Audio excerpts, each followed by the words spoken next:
Hello, this is going to be a little bit of a different video. Um, so we are going to turn the Pong game into a game engine, okay? That's basically what we're going to do. And like, I have some big plans for this game engine. Oh boy. Like, so this is going to be like the type of game engine that's going to be a bliss to working. Like, this is going to be different from all other game engines that you have ever seen. Like, this is it's gonna be a euphoric feeling to work in this game engine, okay? Like, it's gonna be, yeah, it's gonna be the best game engine ever, okay?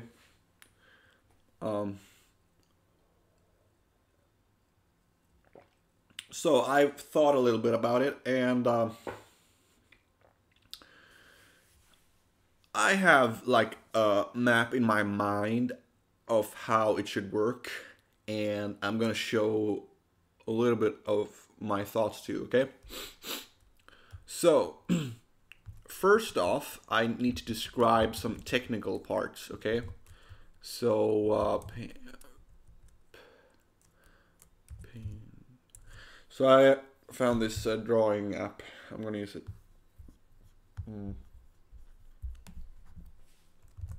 Okay, so first of all, the game engine's graphical client is going to use its own game engine, if that makes sense. So basically, we have our Pong. We currently have our. Let's make it a little bit bigger. We currently have our Pong Pong project. Okay. We're going to turn that. That is going to become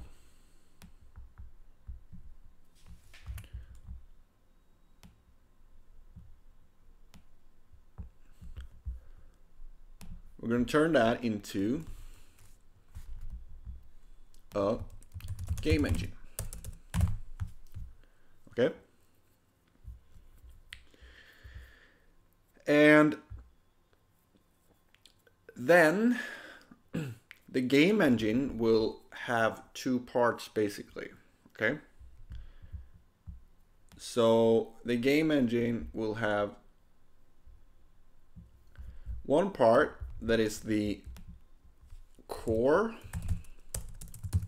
which is completely non-graphical. It's only like the loop and the drawing and all the mechanics. Okay? And it's also going to have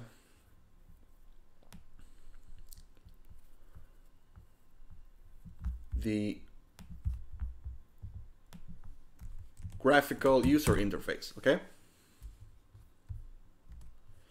Now, here's the thing. These two will sort of be, like, you're going to be able to use the core without the graphical user interface, okay? But the graphical user interface will use, it's going to use stuff from the core, okay? So the graphical user interface is dependent on the core, okay? So that's how it's going to work. And so the graphical user interface is going to use the core to like render itself, okay? So the graphical user interface is using the game engine, it's using itself to like render itself, if that makes sense. So, and basically,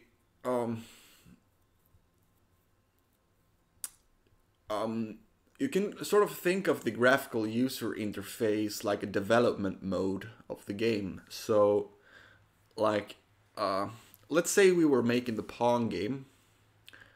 Then the Pong game would, like me as a developer, I would use the graphical user interface of the game engine to create the Pong game, okay?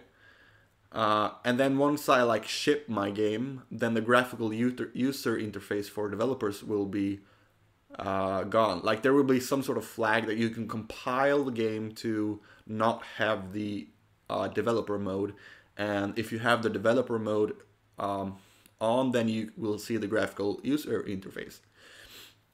So like yeah, I've made some I don't know if I'm gonna call it designs or like yeah,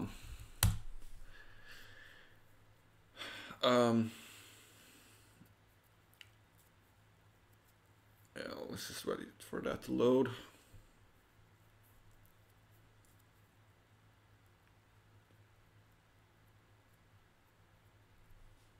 Come on.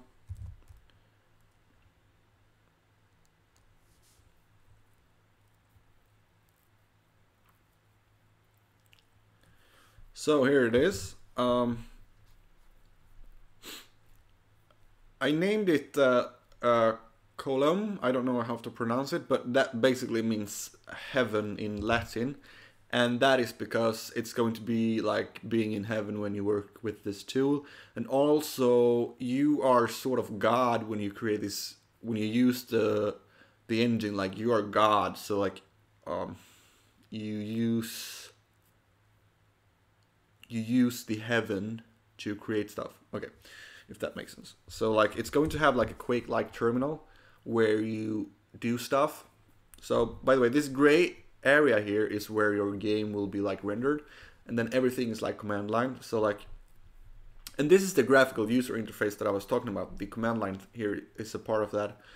But like when you ship the game, that that command line will not be there. Like you have to compile with a certain flag to have it there. Okay, so that's like the developer mode of the game.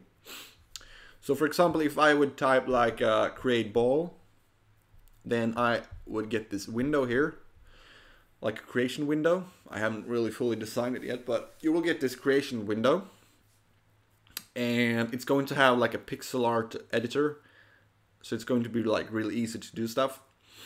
And I'm thinking about also like when you program the behavior of that ball, like when I've typed create ball, and when I program that behavior of the ball, maybe I should have like a very simple text editor here, but you can also choose to open the code in Vim, and like it would also generate the basic code to create an actor for your game engine. When you type the command create ball, it's going to generate the boring stuff for you, so you don't have to type it. Okay. So then you're just gonna work on the like business logic of that ball. And then basically, if you want to insert the ball into your game, into the scene after you have created it, after you have drawn the pixel art stuff, and after you have like written the logic for it, you just type insert ball. Wonder if I can zoom in a little bit. Can I zoom in? You basically just type insert ball and then like a position in the scene where you want it to be, and then you can like choose to drag it around with the mouse and stuff, but most stuff will be command line based and like shortcut based. So we're gonna have like key bindings and shortcuts and commands and stuff inside of the game engine. Okay, so that's the basic idea. And so yeah, so all of this graphical user interfaces that you see here is part of the developer mode.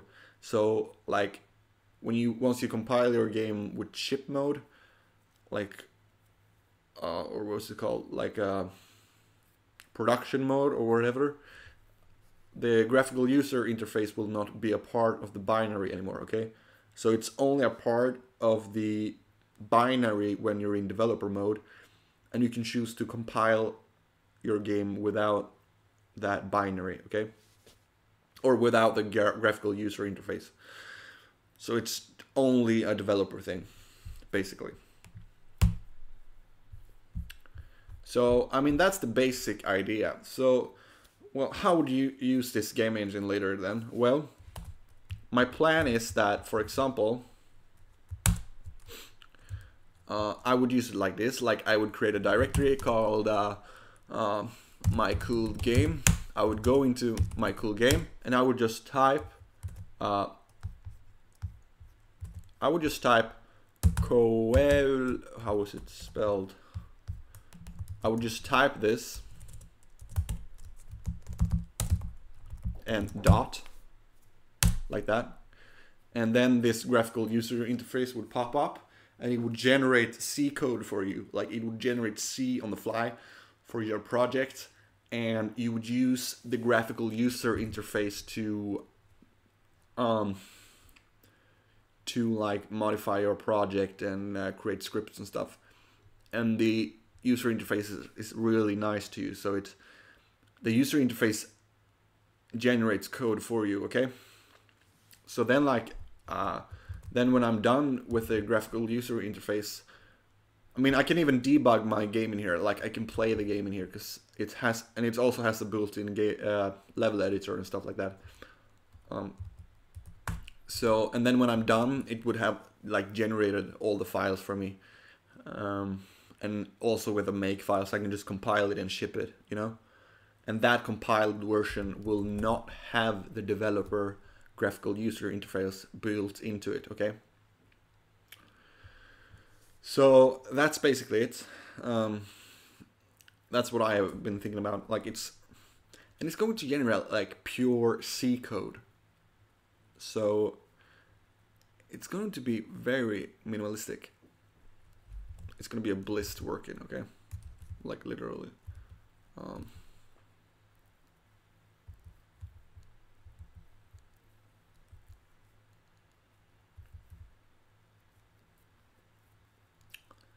So yeah, I haven't started coding anything yet, but the plan is to convert the Pong game into the game engine. Okay, it's not going to be a Pong game anymore. It's going to be a game engine. But yeah, that's actually like that's. I'm gonna try and finish the Pong game first, you know.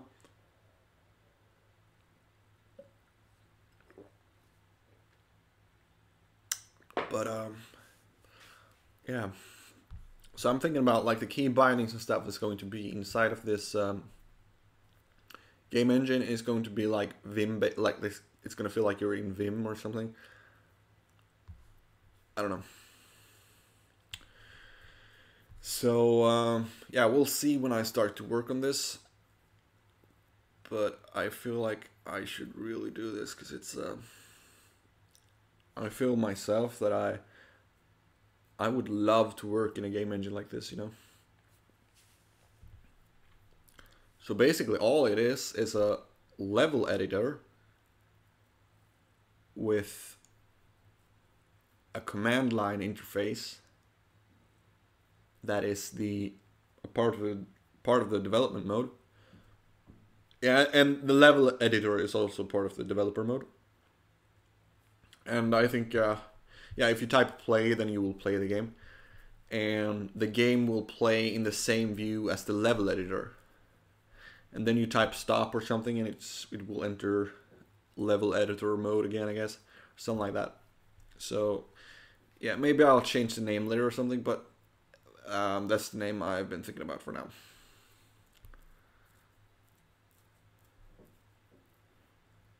Oh, and by the way, we're using the engine is going to use, I don't know if you can see it, but this is actually Groovebox colors. So if you don't know what Groovebox is, it's like a color theme.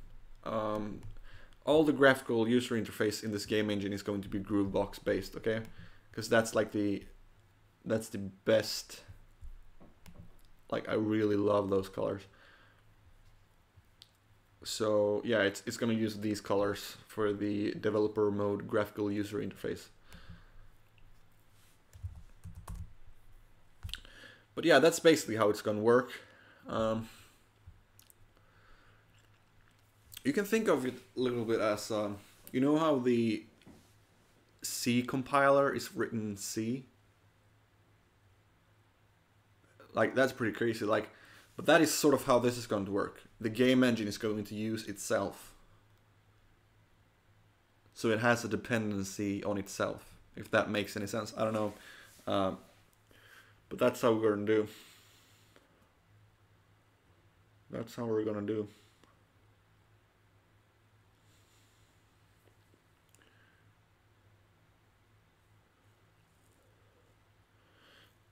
I mean, one really cool way to do this also would be to like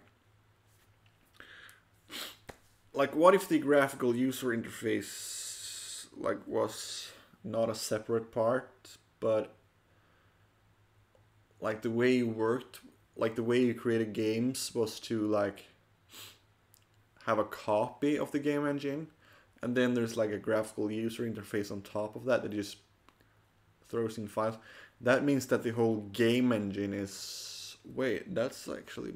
That might be better, because then your game won't be dependent on the game engine. I don't know.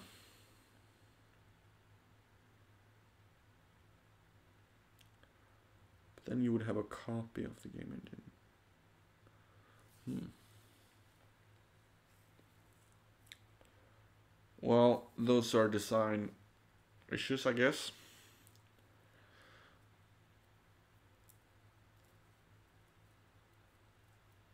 No, I really think they should be separate. Like, these two should be separate projects. What if you don't want to use the graphical user interface?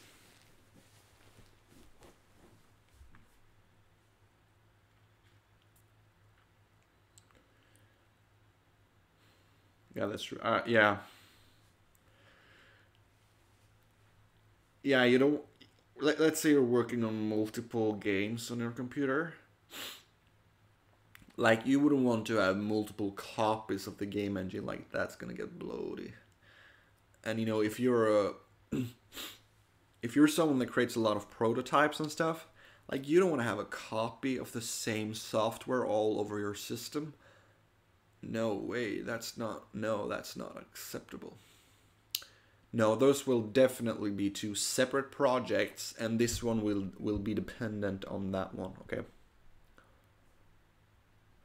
And also, like, you are gonna use these to create your game. You're gonna create your game here. So, like, yeah, this is how it's gonna work. So, like,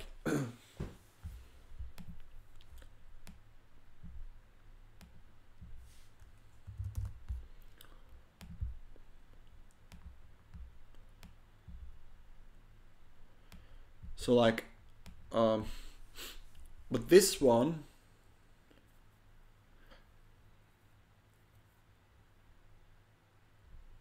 will only be dependent on that one, okay?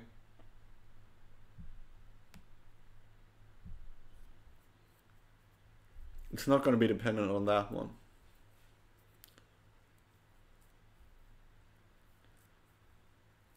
That's how it's going to work.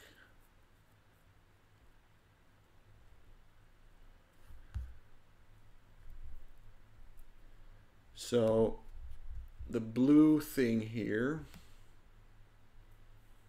is the whole game engine project.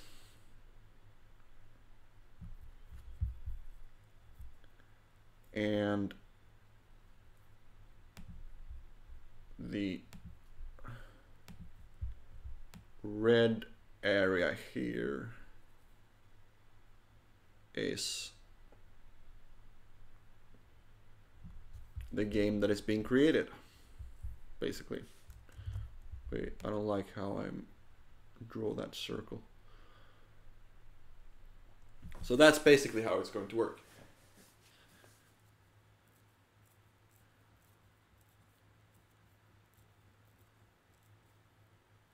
And also the core is not dependent on the graphical user interface.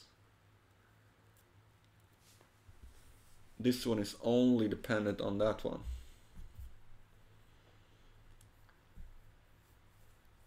So that's pretty cool. I think this is yeah, this is a pretty nice idea actually.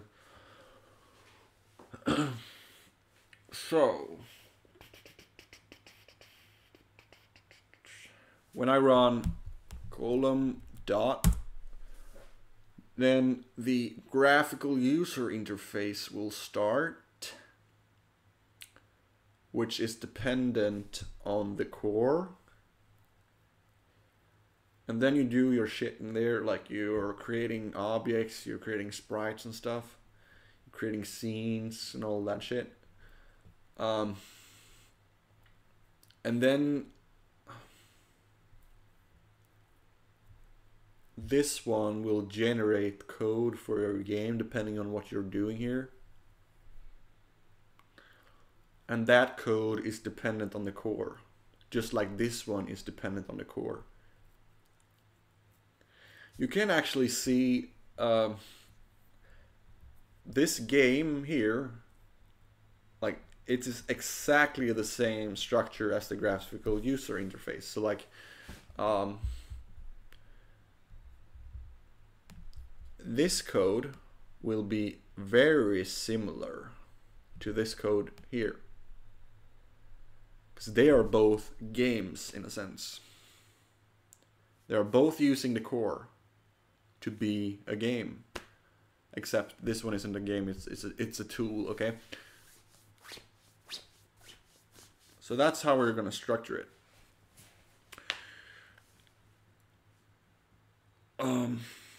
I was thinking, though, maybe the graphical user interface doesn't need to exist. Maybe you use the core to create like a boilerplate template or something that has the graphical user interface in it, but it's a part of the game. And that graphical user interface is not included when you compile it for production. So that could yeah, that's... Wait, that's actually better, isn't it? Wait. Yeah, that's wait, that is exactly how we're gonna do. So like, I don't know, my thoughts are getting a little bit recursive here. So what if we don't need that? What if we don't need this? What the? Okay. It's like, what if we don't need, can I make this bigger? What if we don't need this one? And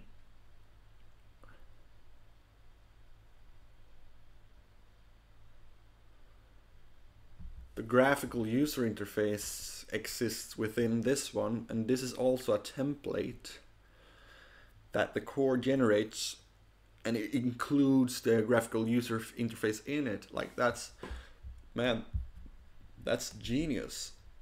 That's genius. I don't know if you understand what I'm saying, but like the core will also throw in, like when you use the core to create your boilerplate game template or whatever, it's going to have a copy of the graphical user interface. Let's call it a developer graphical user interface. Okay, that's what it's going to be called. So the core, so let's say I do, when I run this command, column dot, then I'm calling the core and I'm telling it, hey, can you generate a boilerplate here for me? And it's going to generate like a game boilerplate, and it's also going to throw that GUI application in there. So now the core will have created a GUI executable here for you, or something in no, wait, no, that part, that is actually a part of your game. So it's going to generate a boilerplate template game, and it's going to have the GUI enabled. Okay, so like when you run compile here now and you run your application, it's going to boot up with the developer graphical user interface, okay? And to disable that, you just change the compiler flag. So that's like, wow. That's exactly how it's going to work. So, this first video here today is only going to be like a... I just wanted to show you my thought process a little bit, you know? Because I've been thinking about this for a long time, to do something like this. So that's going to be really cool. So let's say, you know, I could be, this means that I can, like, let's say you're working in a team. Let's say you're a group of game developers and you're working in a team and you're like a programmer and then you have like a level designer or something. Then you can just send the level designer guy the whole game to that person, and he can design he or she can design the levels just the way that you are programming the game. So then you can just like send the game with the DGUI flag, compile the game with the DGUI flag, send the game to the level design guy, and he or she can design the levels. It's genius. It's genius.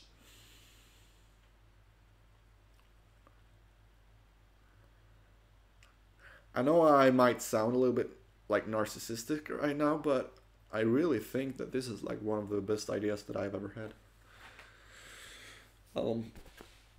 So yeah, that's fucking cool.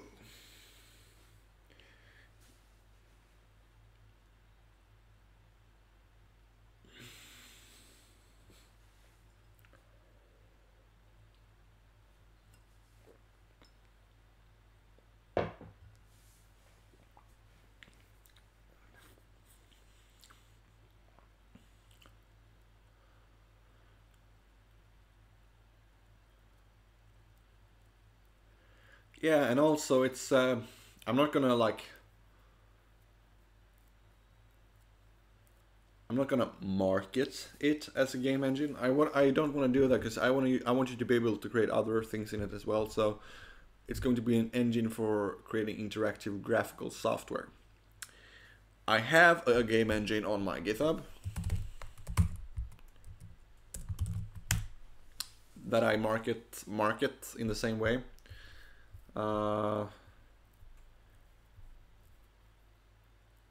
Interactive media engine. But this one is written in C++ and it's bloaty and I don't even want to touch this code anymore. I don't like it.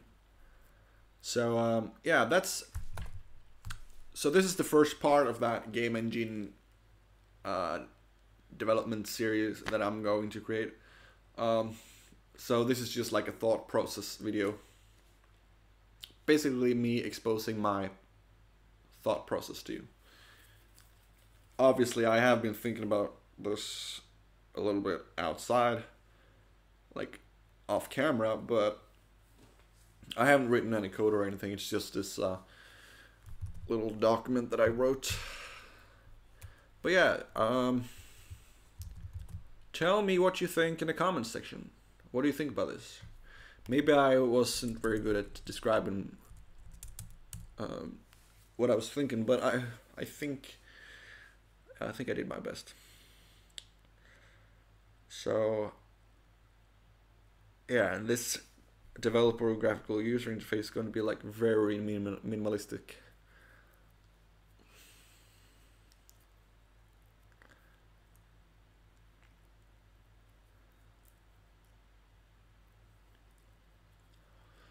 Oh wait, I came up with another problem now. Let's say I release another version of the developer graphical user interface. That means that if you have already created a project from the core, and it has included a copy of the developer graphical user interface into your game, then it's going to be difficult for you to get the new version of my development graphical user interface. So maybe this isn't that much of a good idea.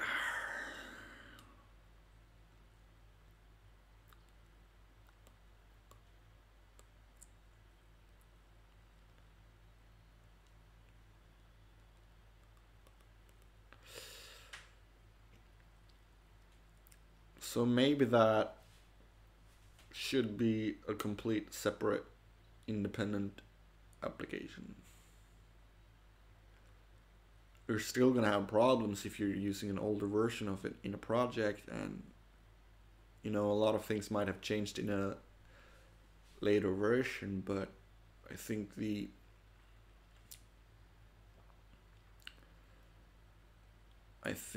the problems will be less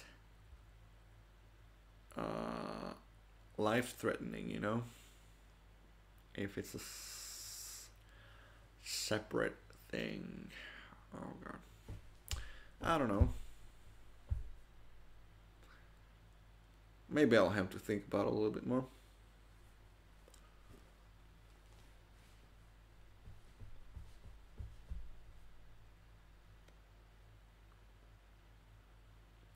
And also, another thing I want to point out is that, so, like, when I've been doing the Pong game on my channel, like, I have been recording, I haven't coded anything, like, outside, like, off camera. I have always recorded when I've been programming on it. But for this engine, I'm actually not going to record, like, everything I do, because I just noticed that I feel forced to record if I'm going to code on the Pong game. And sometimes I'm not able to record because, I don't know, maybe I'm in an area where there's a lot of noise and stuff like that. So for this game engine, I'm gonna give you like updates like once a week or something. I don't know. We'll see. You'll get update videos, like dev vlogs or something like that, but I'm not going to record every step that I do. But I will continue doing that for the Pong game though, because I will finish the Pong game first before I do this. But yeah, tell me what you think in the comments. I'll have to think a little bit more about how I'm going to separate the different parts in the project. But other than that, I'm pretty confident that this will be a pretty cool project. So thank you for watching.